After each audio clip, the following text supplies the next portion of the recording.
somos alunas do curso de Licenciatura em Biologia EAD da UESC, Polo Brumado.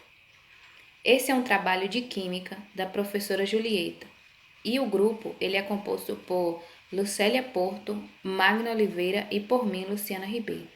Nós vamos falar um pouco sobre a importância dos níveis de energia e a tabela periódica. Falando um pouco sobre a tabela, a tabela periódica ela é uma disposição sistemática dos elementos químicos. E esses elementos químicos eles são caracterizados por 4 números quânticos.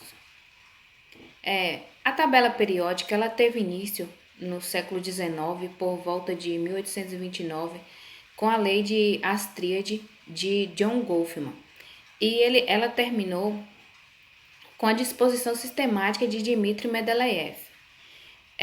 A versão da tabela de Dmitry Mendeleev ela foi aprimorada ao longo do tempo para assim contemplar todos os elementos que foram descobertos e atingir o formato da tabela que nós conhecemos hoje.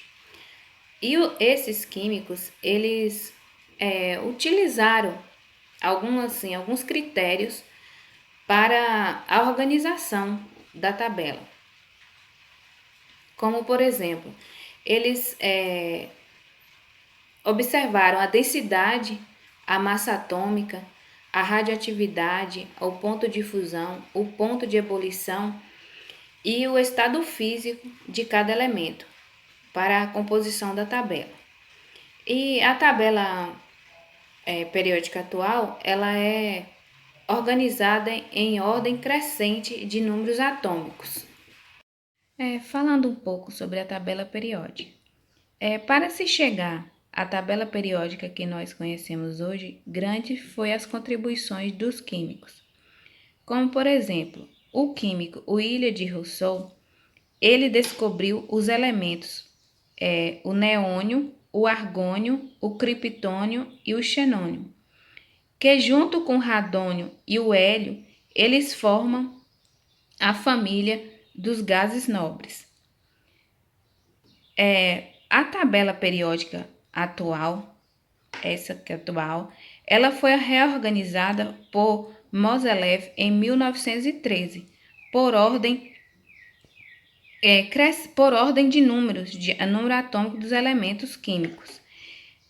Esses elementos químicos, eles estão classificados, assim como com seus números atômicos em ordem crescente, de acordo com a periodicidade de suas propriedades físicas e químicas.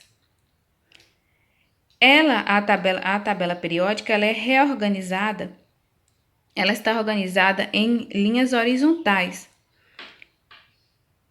que da esquerda para a direita. Na esquerda, nós encontramos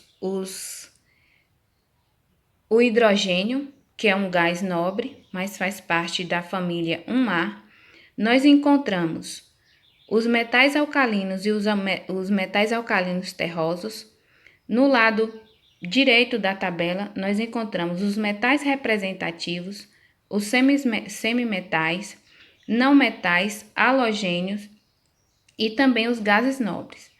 Nessa parte interna da tabela, nós encontramos elementos de transição externa.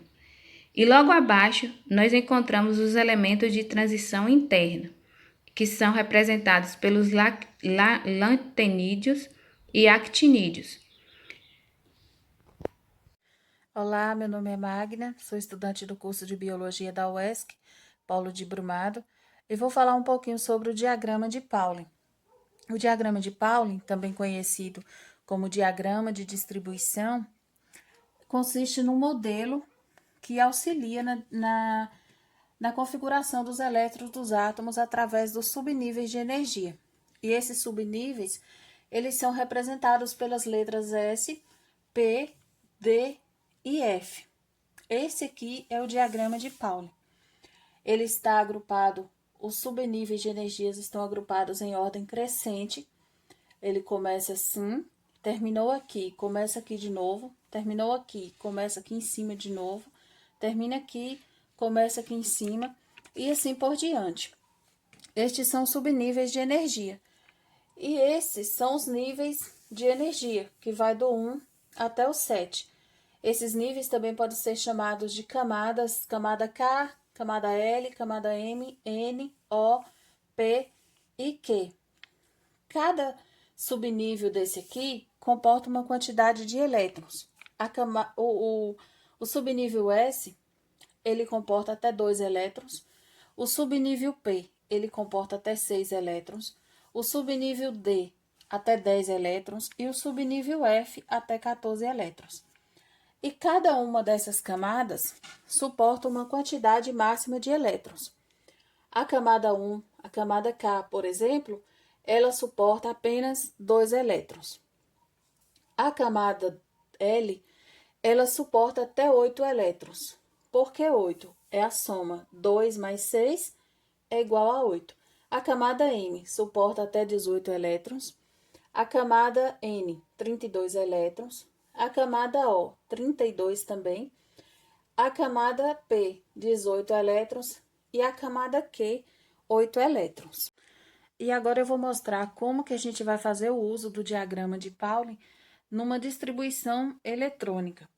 Nós vamos fazer a distribuição eletrônica do fósforo usando o diagrama de Pauling. Nós temos aqui o fósforo, é um átomo neutro, e quando o átomo é neutro, o seu número de elétrons é o mesmo número atômico. O número atômico do fósforo é 15, então seu número de elétrons também será 15. Como que a gente vai usar? Nós vamos começar pela ordem crescente, do menor para o maior. Então, nós vamos começar aqui do 1s2. Quando terminar aqui, nós vamos começar lá de cima. Terminou, vamos começar de cima de novo. Então, nós temos aqui, ó, para fazer a distribuição eletrônica do fósforo, nós vamos fazer 1s2, 2s2, 2p6, 3s2 e 3p3. Por que 3p3? Sendo que aqui é 3p6. Porque quando nós vamos somar na distribuição que a gente fez, quando a gente vai somar os elétrons, 2 mais 2 são 4, mais 6 são 10, mais 2, 12. Se colocarmos aqui o 6, vai passar da quantidade. Então, a gente coloca o 3. E pode? Sim, pode. Porque o subnível P, ele comporta até 6 elétrons. Então, se colocarmos 3, está dentro do que ele suporta. Então, aqui nós fizemos a distribuição eletrônica do fósforo usando o diagrama de Pauling. Falando um pouco mais aqui sobre os números quânticos, no modelo atômico de Bohr, o elétron ele se encontra em uma órbita bem definida.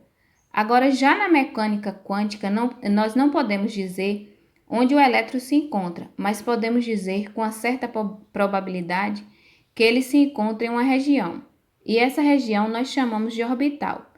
E para identificar o elétron nessa orbital, nós utilizamos os 4 números quânticos, que é o número quântico principal, o número quântico secundário ou azimutal, o número quântico magnético e o número quântico de spin.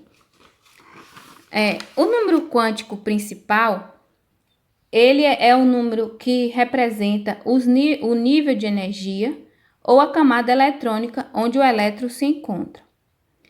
Por exemplo, a camada K, o nível de energia é 1. A camada L, o nível de energia é 2. A camada 3, o nível de energia é camada M, o nível de energia é 3. E assim segue até o 7. Já o número quântico secundário, ele é aquele que indica para nós o subnível de energia ou onde o elétron se encontra.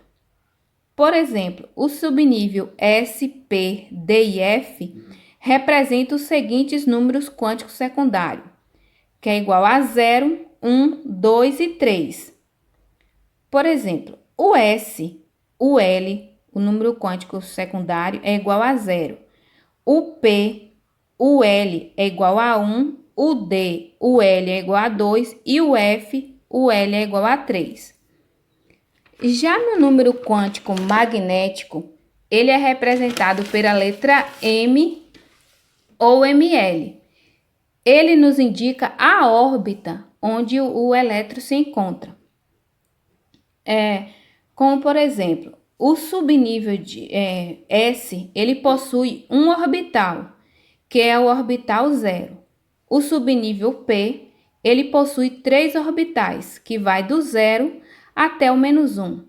Já o subnível D, ele possui 5 orbitais, que vai do -2 até o +2, e assim por diante. Já o número quântico de spin, eles nos dá uma ideia assim, de giro que o elétron faz um sentido de rotação que o elétron faz. Por exemplo, se o orbital de um subnível for negativo, a rotação é no sentido negativo, o qual ele é representado com a seta para cima. Já se o orbital de um subnível for positivo, a rotação é no sentido positivo, o qual é representado por uma seta para baixo. Eu fiz aqui uma distribuição eletrônica do alumínio para nós identificarmos os números quânticos. A distribuição eletrônica do alumínio ele é igual a 1s2, 2s2, 2p6, 3s2 e 3p1. O número quântico principal, nós vamos encontrar ele aqui, que ele é a camada. Já o número quântico secundário, que é representado pela letra L, nós vamos encontrar ele a partir da letra, que no caso aqui é o P.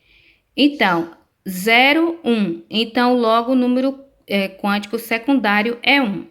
Já o número quântico magnético, nós vamos desenhar um quadradinho. No caso aqui, ele só comporta um elétron na última camada. Aí, no caso, é uma seta para cima. Logo, o número quântico de spin, ele é a seta, como a seta é para cima, o número quântico de spin é igual a -meio. Eu fiz aqui também uma distribuição eletrônica do titânio, para nós identificarmos os números quânticos. O número quântico, o número atômico do titânio é igual a 22. Então, nós fizemos a distribuição aqui, que é igual a 1s2, 2s2, 2p6, 3s2, 3p6, 4s2, 3d2. Então, o número quântico principal da última camada é igual a 3. E o número quântico secundário, nós vamos obter ele a partir da letra.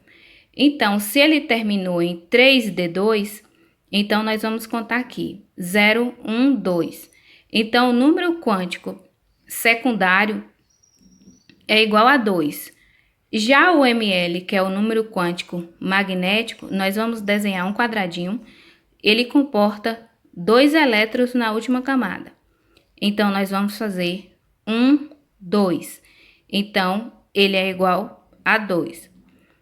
Já o número quântico magnético, o número quântico de spin, como a seta que terminou virada para baixo, então, o número quântico de spin é positivo, então ele é +meio. Meu nome é Lucélia, sou aluna do curso de Biologia Polo de Brumado. Os elétrons são distribuídos em camadas ao redor do núcleo. Admite-se a existência de 7 camadas eletrônicas, designadas pelas letras maiúsculas K, L, M, N, O, P e Q. Assim, as camadas K, L, M, N, O, P e Q constituem os primeiros, segundo, terceiro, quarto, quinto, sexto e sétimo níveis de energia, respectivamente, por meio de métodos experimentais. Os químicos concluíram que o número máximo de elétrons que cabe em cada camada ou nível de energia é K, 2 elétrons, L, 8 elétrons, M, 18 elétrons, N, 32 elétrons, O, 32 elétrons, P, 18 elétrons e Q, 2 elétrons. Em cada camada ou nível de energia, os elétrons se distribuem em subcamadas ou subníveis de energia, representados pelas letras minúsculas S, P, D e F, em ordem crescente de energia. O número máximo de elétrons que cabe em cada subnível de energia também foi determinado experimentalmente. S, 2 elétrons, P, 6 elétrons, D, 10 elétrons e F, 14 elétrons. Vou dar um exemplo de como realizar uma distribuição eletrônica de um elemento químico. O elemento químico está confeccionado pela letra X. O símbolo Z corresponde ao número atômico, que é a quantidade de prótons que o átomo possui em seu núcleo. Quando o átomo está no estado fundamental, a quantidade de prótons é igual à quantidade de elétrons. O número atômico do elemento é 25. Assim, se Z é igual a 25, isto significa que o átomo há 25 elétrons. Aplicando o diagrama de Pauling, teremos K, 1s2, L, 2s2, 2p6, M, 3s2, 3p6, 3d5, N, 4s2. Assim, teremos 2 elétrons na camada K, 8 elétrons na camada L, 3 elétrons na camada M e 2 elétrons na camada N, que corresponde à camada de valência.